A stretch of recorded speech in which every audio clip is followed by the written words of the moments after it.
เพิ่นเปรียบเหมือนกับการฝึกสัตว์6ชนิดฝึก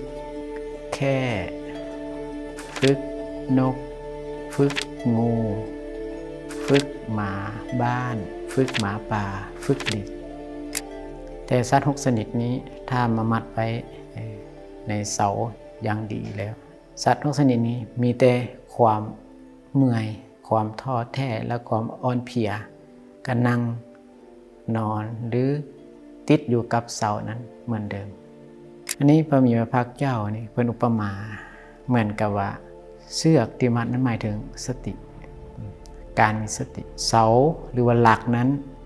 หมายถึงคือกายของเรา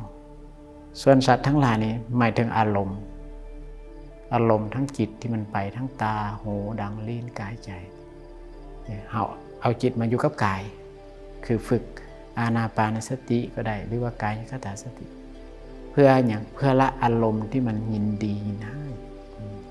เมื่อเราละอารมณ์ในส่วนที่ยินดียินร้ายนั้นเรื่อยๆเนี่ยนี่พระเจ้าจะว่ากายจะสงบเมื่อกายสงบจิตก็สงบเมื่อจิตสงบก็ยอมตั้งมั่น